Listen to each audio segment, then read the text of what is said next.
Om. 10 Commandments, Principles of Arya Samaj, Part 18. The sixth principle, the ideal of universal good, Part 3.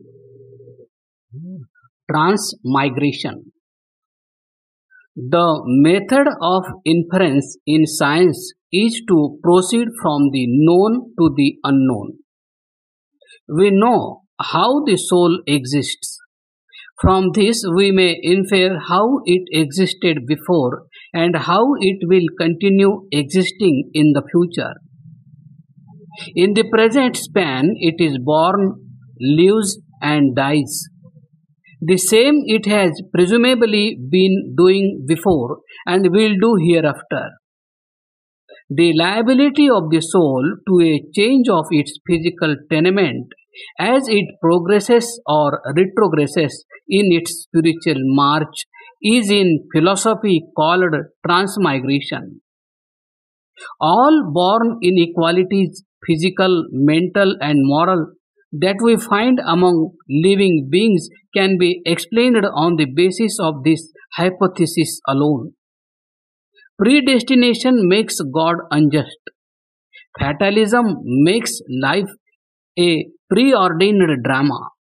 The only reasonable solution of the mystery of antenatal differences in capacity and equipment is to refer them to antenatal differences in exertion, which alone, under a just God, could have resulted in unequal fruit, namely unequal equipment at birth. Like the varied mental equipment possessed by human beings at their birth, there are certain what they call instinctive faculties in animals, such as those of organization, recognition of a place once known, communication of it to fellow workers, etc., etc.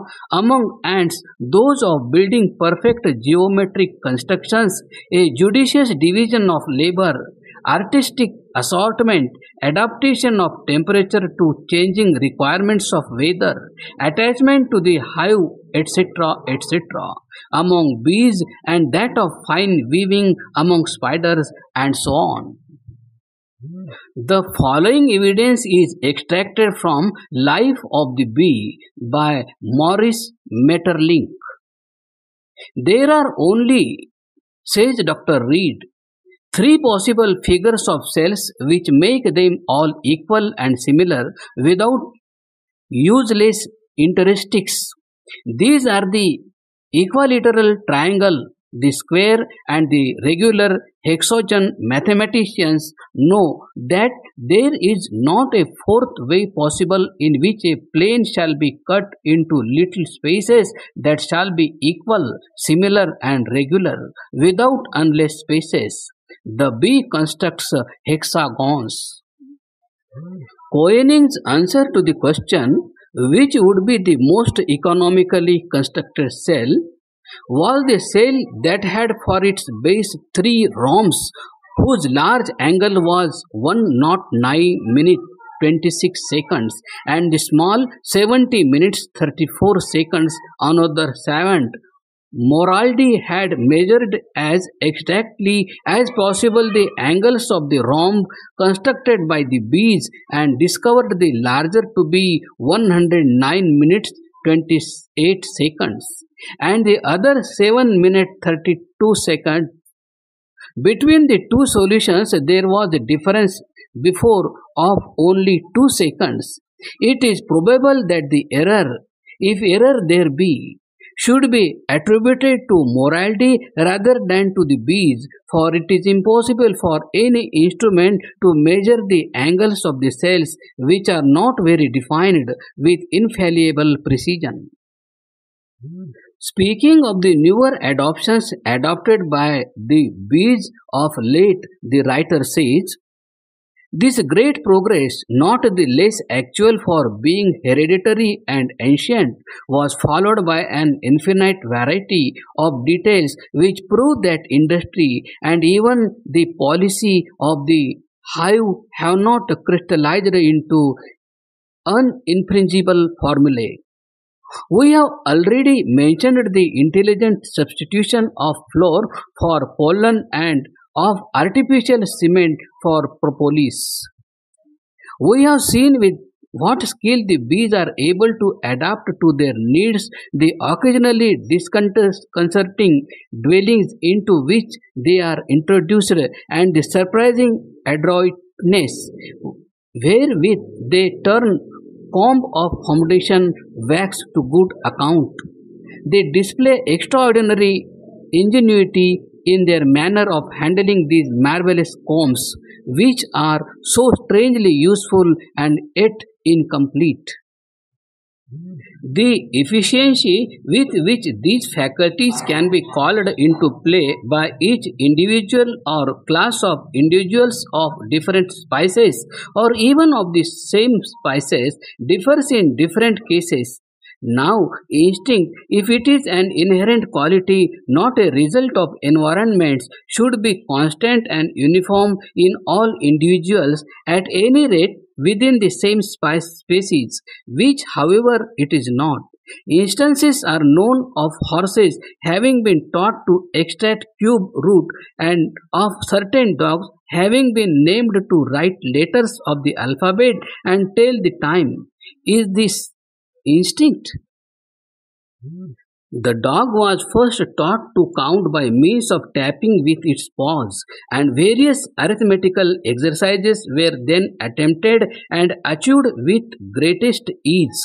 Lola then learnt to associate with sounds and the shapes of letters and thus to spell and express its thoughts in words, which were tapped out on its mistress's hand.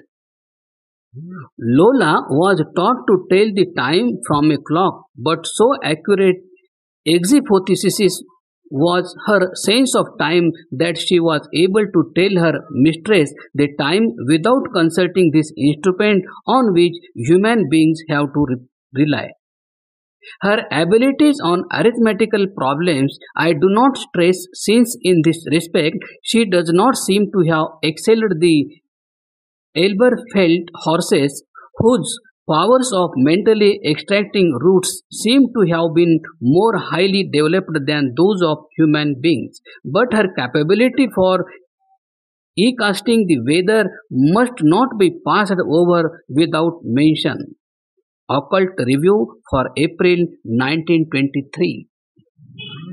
Animals of the same species, for instance dogs, are seen to exhibit different stages of moral advance. This shows that they are souls, and the fact that you cannot attribute these stages to different modes of breeding in this life is proof that they have been subjected to some similar influence before. Attributing all these things to chance is bidding goodbye to the instinctive faculty or reason which must look for the cause of every effect it observes.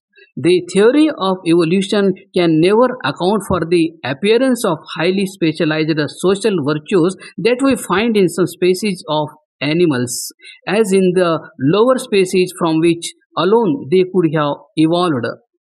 These virtues are entirely absent unless, of course, the advocates of this theory pervert their hypothesis and posit the previous existence of the present nerve cells of these animals in the human body, where alone they could have specialized in civilized sciences and arts. Would this be evolution or the reverse of it, a stage in transmigration? Infant prodigies. Children are from time to time born who are found to be masters of certain arts without receiving even a rudimentary training in them in this life. How to explain these phenomena except by the transmigration hypothesis? In the Occult Review for October 1915, Mr. Graham Hobalone recounted a few such occurrences that come in his personal experience. We reproduce only three. I have a photograph of myself taken before I was 5, sitting on a tiny bare-backed pony, and the picture represents not a child stuck like a pair of tongs on the pony's back just to be photographed, but a child horseman with a perfect seat, holding his reins tight, right, and obviously perfectly at home, as I always was on a horseback from the first time I got up, which, if not the day before the photograph, may have been the day of before that. I was able to ride by the light of nature, and all I have ever had to learn has been now to develop and improve what I have always known.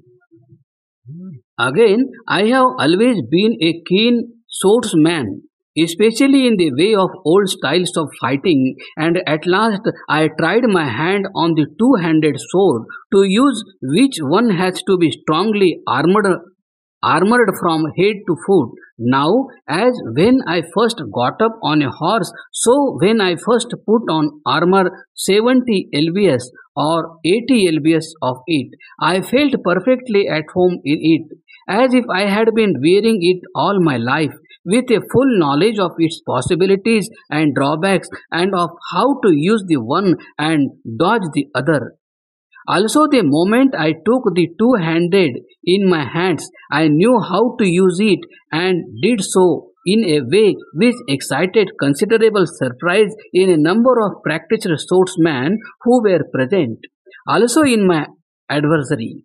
Now it is merely silly for common sense to explain this by something I had overheard said by great uncle Timothy or great aunt Clara.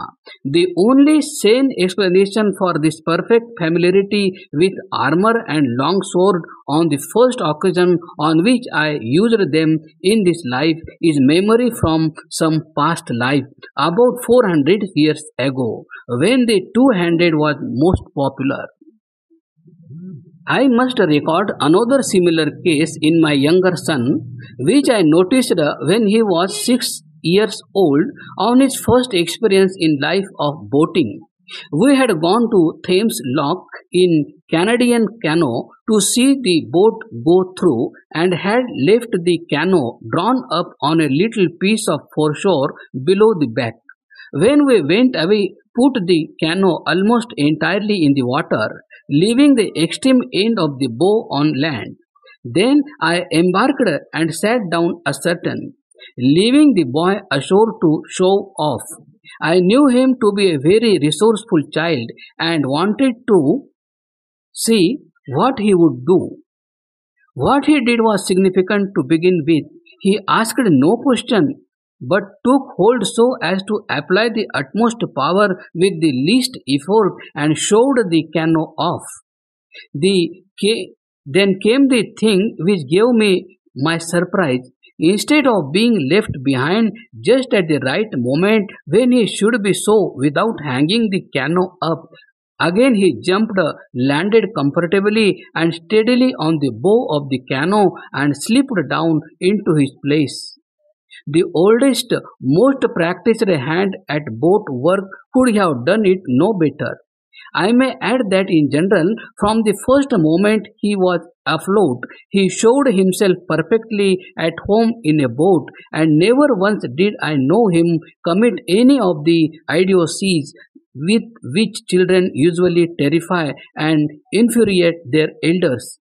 He knew, just as I knew how to ride, exactly what to do so in all ordinary circumstances in a boat. Instances of child musicians, child preachers, child mathematicians are too familiar to need citation here. These prodigies compel attention to what an ordinary observer may ignore, namely born genius, which can be traced psychologically simply to exertion to previous life. Continued.